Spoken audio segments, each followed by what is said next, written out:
नमस्कार दोस्तों, कैसे हैं आप सब। उम्मीद करता हूं कि आप सब लोग स्वस्थ होंगे और अपनी पढ़ाई में व्यस्त होंगे। तो दोस्तों, आज हम छोटा सा टेस्ट आपके लिए लेकर के उपस्थित हैं और इस टेस्ट का हमने नाम दे रखा है चेक योर एबिलिटी अथवा चेक योर प्रिपरेशन। आपकी तैयारी कितनी हो चुकी है। और आज इस अपने टेस्ट में हमने बहुत ही महत्वपूर्ण प्रश्नों को लिया है जो कि आपके लिए हमेशा कंफ्यूजन बने रहते हैं। आप देख रहे हैं बिल्कुल संदेहात्मक कंफ्यूजन वाले प्रश्न हैं, ठीक है। अगर इन प्रश्नों को इसे हल कर लिया पूरा का पूरा तो आपका समझिए सिलेक्शन श्योर है। लेकिन चलिए देख लिया जाए आज के हमारे इस टेस्ट में पहला प्रश्न क्या कह रहा है मेरे दोस्त। पहले प्रश्न की तरफ हम बढ़ते हैं।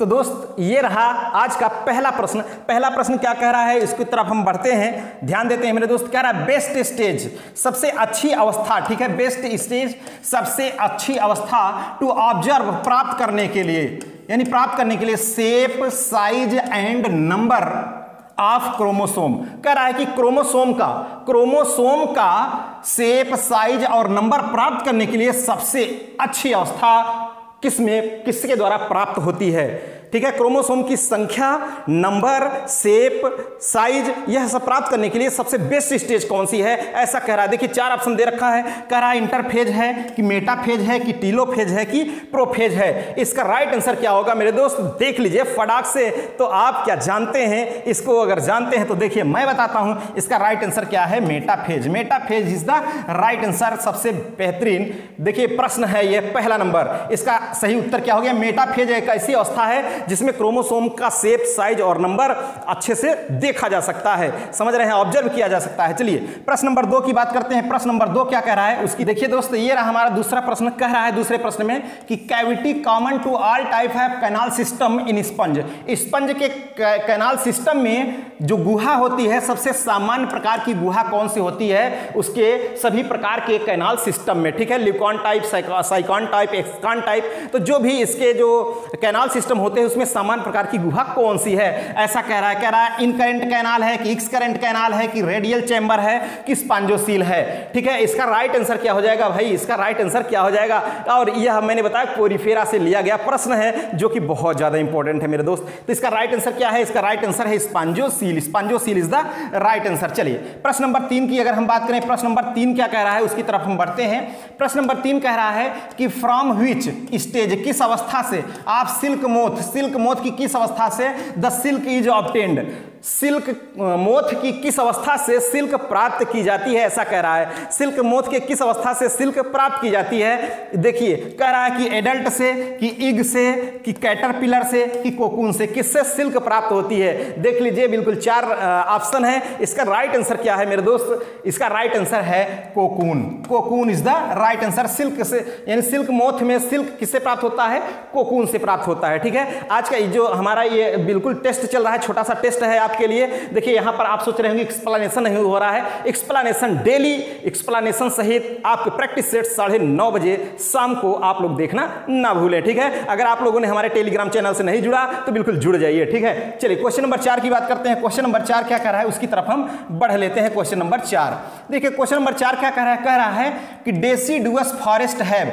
जो डेसिडुअस फॉरेस्ट होते हैं, डेसिडुअस फॉरेस्ट होते हैं वो किस प्रकार के होते हैं, उसमें किस प्रकार के पेड़ होते हैं, वृक्ष होते हैं। कह रहा है वैरायटी ऑफ लीव्स, यानी पत्तियों में क्या होती है, वैरायटी, विभिन्नता होती है। कि ब्रॉड लेवल ट्री होते हैं, ब्रॉड लेवल के ट्री होते हैं, जो ट्री होते हैं बड़े बड़े होते हैं। कह रहा है नैरो लीव्स ट्री होते हैं, जो पेड़ होते हैं उसमें नैरो लीव्स होती हैं, पत्तियां होती हैं नैरो, पतले पतले। कह रहा है वैरायटी ऑफ क्रोकोडाइल्स, ठीक है, कि वैरायटी ऑफ क्रोकोडाइल्स नहीं।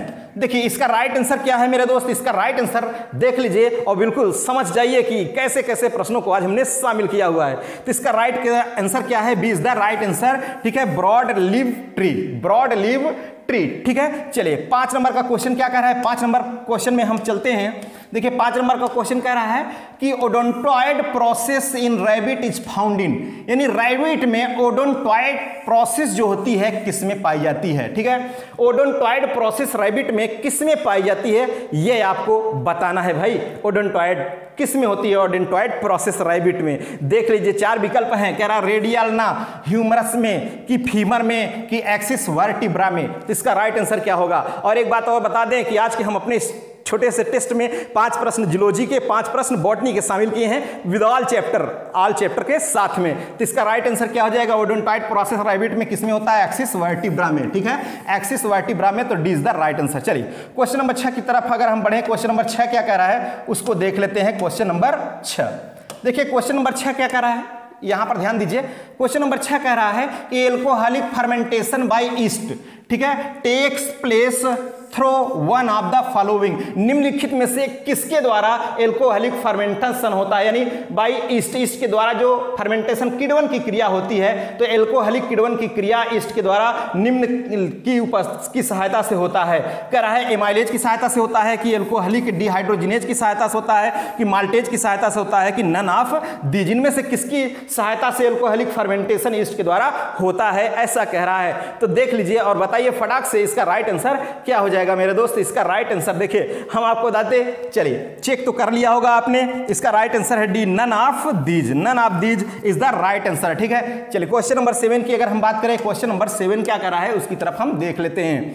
क्वेश्चन नंबर 7 कह रहा है कि the part common to sporophyte of Funaria and Dryopteris, देखिए कह रहा है कि एक ऐसा कॉमन भाग जो फ्यूनेरिया और ड्रायोप्टेरिस के स्पोरोफाइट में कॉमन हो। ठीक है, कह रहा है कि ड्रायोप्टेरिस और फ्यूनेरिया का जो स्पोरोफाइट होता है, आप जानते हैं स्पोरोफाइट में फूट, सीटा, कैप्सूलो, एक्सप्लेनेशन नहीं करना है। ठीक है, तो फूट, सीटा, कैप्सूल जो भी होते हैं, कह रहा है कि फ्यूनेरिया और ड्रायोप्टेरिस के स्पोरोफाइट में क्या कॉमन होता है। कह रहा है फूट कॉमन होता है कि रूट, की सीटा, की स्टेम, क्या कॉमन होता है।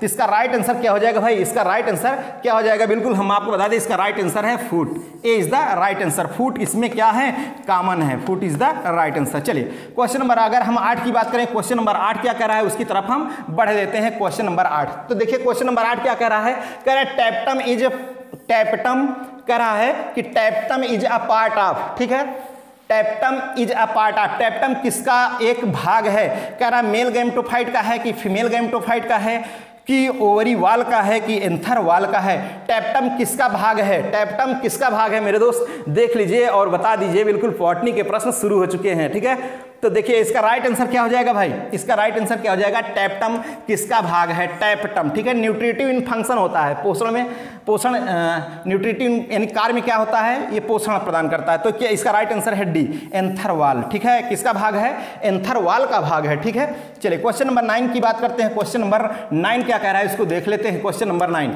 देखिए कह रहा है, question number 9, essential macro elements are, यानी जो आवश्यक जो एलिमेंट्स होते हैं, मैक्रो बड़े, गुरु, ठीक है, आवश्यक जो गुरु तत्व होते हैं। देखिए माइक्रो एलिमेंट और मैक्रो एलिमेंट 2 एलिमेंट होते हैं। ठीक है, मैंने इसके लिए ट्रिक भी बताया है आपको। तो इसमें कह रहा है कि एसेंशियल मैक्रो एलिमेंट्स जो होते हैं वो इसमें से क्या है, कह रहा है एब्जॉर्ब फ्रॉम सॉइल, मतलब सॉइल के द्वारा, मृदा के द्वारा एब्जॉर्ब कर लिए जाते हैं, कि मैन्युफैक्चर्ड ड्यूरिंग फोटोसिंथेसिस, की उनका निर्माण होता है फोटोसिंथेसिस के दौरान। कह रहा प्रोड्यूस्ड बाय एंजाइम, एंजाइम के द्वारा प्रोड्यूस होते हैं, कि प्रोड्यूस्ड बाय ग्रोथ हार्मोन, की ग्रोथ हार्मोन द्वारा उत्पन्न होते हैं। तो इसका राइट आंसर क्या है, देखिए एक होता है आवश्यक, एक होता है अनावश्यक। ठीक है, तो जो अनावश्यक होता है तो उसका तो स्वयं बॉडी में उसके फॉर्मेशन होता है, जो आवश्यक होता है, एसेंशियल होता है, उसको कहीं ना कहीं से लेगा। तो कहां से लेगा, इसका राइट आंसर क्या है मेरे दोस्त, absorb by from the soil, absorb from the soil, यानी मृदा से क्या कर लिया जाता है, एब्जॉर्ब कर लिया जाता है। ठीक है, इसका राइट आंसर हो गया ये। चलिए क्वेश्चन नंबर 10 की तरफ बढ़ते हैं। क्वेश्चन नंबर 10 पर बढ़ने से पहले एक बार और बता दें आप लोगों को, कई लोग ऐसे हैं जो हमारे इस वीडियो को देखते हैं डेली के डेली, लेकिन अभी तक चैनल को हमारे सब्सक्राइब नहीं किया मेरे दोस्त। अगर आप सब्सक्राइब नहीं किए हैं तो आप लोगों से ये उम्मीद रखता हूं कि आप चैनल को आप लोग सब्सक्राइब कर लीजिए। अगर यह वीडियो पसंद आ जाए तो आप वीडियो को शेयर भी कर दीजिएगा मेरे दोस्त, और एक लाइक तो बनता है। ठीक है, चलिए देख लिया जाए भाई क्वेश्चन नंबर जो 10 है, क्वेश्चन नंबर 10 क्या कह रहा है इसको देख लिया जाए। कह रहा है ऑक्सिन्स आर, जो ऑक्सिन होते हैं क्या होते हैं, कह रहा है ग्रोथ कैटालाइस्ट होते हैं, डिस्ट्रॉयर्स ऑफ ग्रोथ होते हैं, कि ग्रोथ हार्मोन्स होते हैं, कि इनहिबिटर ऑफ ग्रोथ होते हैं। ठीक है, क्या होते हैं, ग्रोथ है कैटालाइसिस होते हैं, कैटालिस्ट्स होते हैं, कि डिस्ट्रॉयर्स ऑफ ग्रोथ होते हैं, कि ग्रोथ हार्मोन होते हैं, कि इनहिबिटर्स ऑफ ग्रोथ होते हैं। इसका राइट आंसर क्या है भाई, ऑक्सिन क्या है, ऑक्सिन क्या है बता दीजिए, इसका फटाक से आंसर क्या हो जाएगा मेरे दोस्त। ठीक है, तो चलिए मैं बताता हूं आपको इसका राइट आंसर क्या है। इसका राइट आंसर है सी। ठीक है, ग्रोथ हार्मोन्स। ठीक है, growth hormones is the right answer. ठीक है, ऑक्सिन क्या है? ग्रोथ हार्मोन्स है। आप जानते हैं प्लांट हार्मोन में 5 हैं, ऑक्सिन, जिब्बेरेलिन, साइटोकाइनिन, एब्सिसिक एसिड और इथाइलिन। उसके अलावा भी मॉर्फेक्टिन है, फ्लोरिजेंस है। ठीक है, समझ रहे हैं? तो चलिए, उम्मीद करता हूं कि आपको यह टेस्ट, छोटा सा जो मिनी टेस्ट है, आपको पसंद आया होगा मेरे दोस्त। ठीक है, तो चलिए, और हाँ एक बात और कि आज हमारा शाम को डेली प्रतिदिन जो टेस्ट चलते हैं 9:30 बजे, उसमें आप शामिल होइएगा जरूर, भूलिएगा नहीं मेरे दोस्त। चलिए, आज के हमारे इस लेक्चर में बस यहीं तक, फिर मिलेंगे आप लोगों के साथ नेक्स्ट लेक्चर को लेकर के। Okay, thank you.